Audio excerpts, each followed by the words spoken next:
नमस्कार। भौगोलिक दशाओं में सतत विकसित होने वाला पादप समुदाय प्राकृतिक वनस्पति कहलाता है, जिसमें पेड़ पौधे, झाड़ियाँ आदि सम्मिलित होते हैं। इन पादप समुदायों में आकार, प्रकार, स्वरूप, ऊंचाई के आधार पर भिन्नता पाई जाती है। धरातलीय व जलवायु के आधार पर वनस्पति में भिन्नता पाई जाती है। वनस्पति निम्न रूपों में मिलती है। वृक्ष, जिसको ट्री बोलते हैं, ये दीर्घ आयु वाले होते हैं। इनकी ऊंचाई लगभग 20-25 मीटर तक होती है। ये अलग अलग शाखाओं में बंटे होते हैं। ये छायादार वृक्ष होते हैं।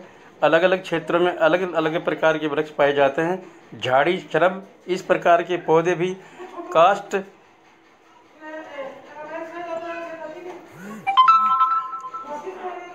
काष्ठ वाली लंबी आयु के होते हैं, लेकिन इनका तना पृथ्वी तल की कुछ मीटर ऊंचाई से ही विभक्त हो जाता है।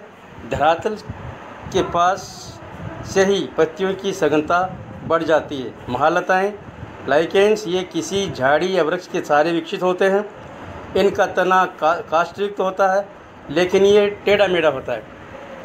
लताएं यानी क्लाइंबर्स, ये धरातल पर स्वतंत्र रूप से या किसी के सहारे विकसित होने वाले पौधे हैं। तरण यानी हर्ब्स कोमल तथा छोटे पौधे होते हैं। इस प्रकार के पौधे का तना बहुत ही पतला होता है। ये एक वर्षीय पौधे होते हैं तथा कुछ दीर्घायु भी होते हैं। ग्रासेज यानी घास, घास भी तृण की आकृति का होता है। अंतर इतना होता है, घास की ऊंचाई केवल 1 फीट की होती है। लाइकेन, संवाल, वह कवक को लाइकेन कहते हैं, जिनकी पत्तियां नहीं होती हैं। ये लाइकेन महासागर, तालाबों में पाए जाते हैं। ये प्रदूषण के प्रति अति संवेदनशील होते हैं।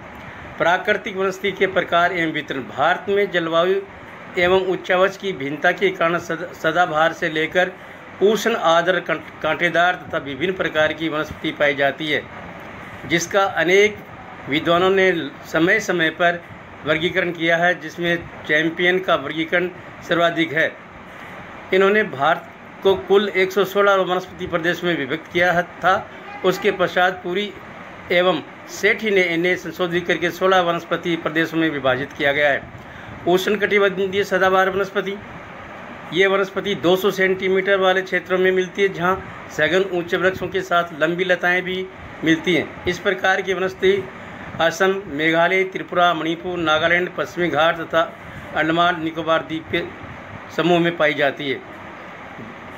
देश में वास्तविक सदाबहार पेटी पश्चिमी घाट के सहारे मुंबई से दक्षिण में 455 से 1370 मीटर ऊंचाई पर तथा असम व शिलोंग के पठार में 1070 मीटर की ऊंचाई वाले क्षेत्रों में वृक्षों की ऊंचाई 30 से 60 मीटर तक होती है।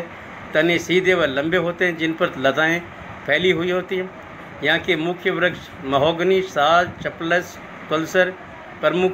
इनके अलावा असम का अंगूर, अंडमान निकोबार के गुर्जन व पादोक वृक्ष भी प्रमुख सदाबहार सघन वन होते हैं। उष्णकटिबंधीय आर्द्र पर्णपाती वनस्पति, उष्णकटिबंधीय शुष्क पर्णपाती वनस्पति, उष्णकटिबंधीय कांटेदार वनस्पति, शीतोष्णकटिबंधीय वनस्पति, पर्वतीय वनस्पति। पर्वतीय वनस्पति को 2 भागों में बांटा गया है: दक्षिण पर्वतीय वनस्पति, हिमालय वनस्पति। भारत में वनों का वितरण मानसूनी वन 80% भूभाग में फैले हुए हैं। सदाबहार वन 12% भूभाग में फैले हुए हैं। अन्य वन 1% भूभाग में फैले हुए हैं। कुल उष्णकटिबंधीय वन 93% भूभाग में फैले हुए हैं। कोणधारी वनों का प्रतिशत 3 है। चौड़ी पत्ती वाले वन 4% है। कुल शीतोष्ण वन 7%। भौगोलिक प्रदेशों के अनुसार वनस्पति का वितरण: हिमालय प्रदेश 19% भूभाग, उत्तर का मैदानी क्षेत्र 5% भूभाग, प्रायद्वीपीय पहाड़ियाँ एवं पठार 56%, पश्चिमी घाट एवं तटीय प्रदेश 10%, पूर्वी तटीय घाट 10%। ज्वारीय वन,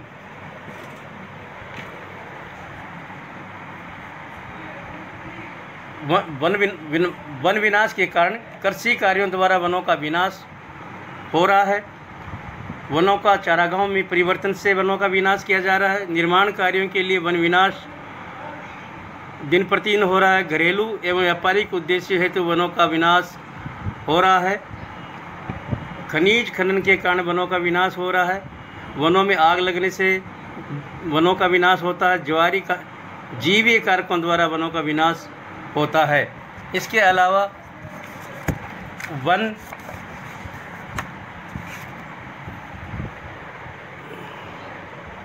विनाश के कारण वह वनों को प्रभावित करने वाले कारक